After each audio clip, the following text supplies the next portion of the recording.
Do you find yourself constantly wondering where all your time goes? Do you find it impossible to keep up with deadlines and still have a personal life?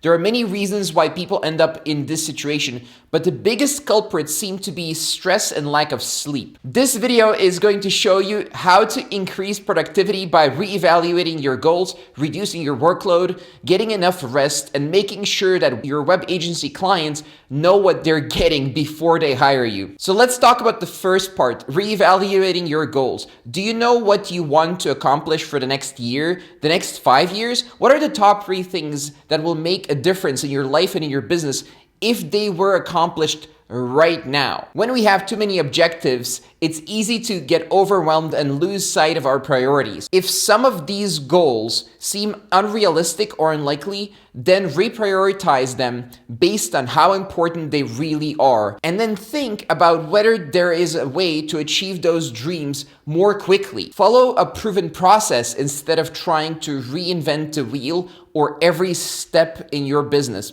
Those who have done this before you have a clear path ready to go to achieve the goals you set out on time. By the way, if you're interested in some realistic goals for your web agency or freelance career, check out the description, which has a video playlist for everything you need to get started and to scale a web agency. So let's talk about the next point, reducing the workload. Sometimes web agency owners don't notice when their work hours start creeping up because at first it seems like only an additional hour each day, but then before you know it, the hours are creeping up 3 or 4 a day and they're logging 60+ hour work weeks. So what are some steps we can take to reduce this problem or remove it completely? The first thing you need to know is you need to know your limits. This is an important factor for anyone in business, but especially for web agency owners and other people running any type of service business, because we can easily get into trouble if we start overworking ourselves without realizing what's happening. It's good to keep track of how often you find yourself working late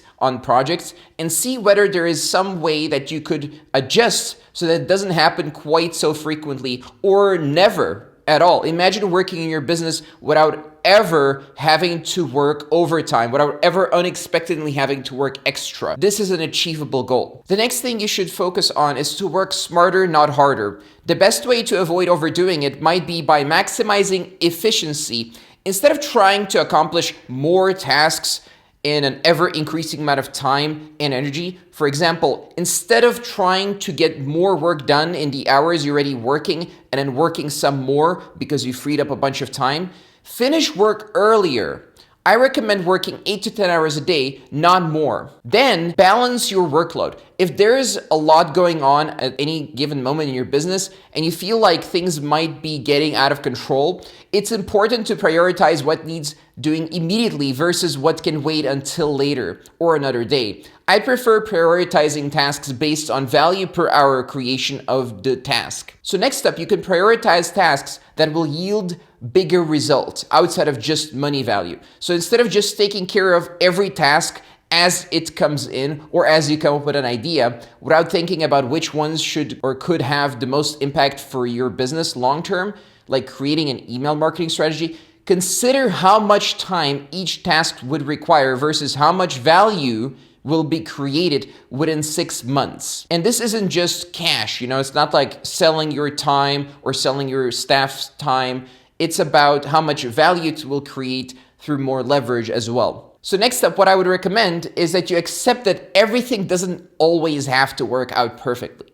Some days work out well, some days don't work out well, and that is perfectly fine. There's never gonna be an unlimited amount of days back to back where everything just works out. So when something bad happens, it's okay to just accept it and say, well, that day was a complete disaster. Let's do better next time. And if you have a habit of doing that and mostly focus on the positive, of course, because it's so easy to get stuck in a negative thought cycle. If you just focus on the positive days most of all and accept the negative days as is, maybe learn a few lessons from them, it's a lot more healthy for your mindset and to stay happy with how your business is going long term. Next up, what about managing your stress with exercise? When you're feeling stressed or anxious from the constraints of your business, try to take some time for yourself by going for a run or exercising at home, whatever is most convenient. Because at the end of the day, if you do something that's more convenient, you're more likely to do it long term.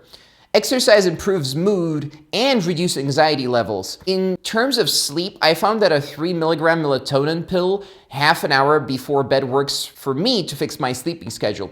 I never take it more than a few days every few months to avoid dependency. This is just my personal opinion, not any type of advice or anything like that. So going to bed at the same time, getting 8 hours of sleep, and avoiding any stress around bedtime while sleeping in a perfectly dark room has worked wonders for my stress levels and my energy levels. You'll probably want to know what to actually do to start a web agency and to scale it, and what to do if you're still a freelance web developer, how to proceed from there, what are the next steps. Just like this video, I have over 50 videos just on this topic alone. So what you can do is go and watch them in order from my playlist. You can skip the ones that are irrelevant to you. You can focus on only what's important to you. There's enough videos to choose from. So click in the description below. There's a whole playlist with videos like this. Some of them are completely applicable to your exact situation, like probably you're struggling with lead generation right now. So go check them out. There's a whole playlist, and I'll see you in the next video.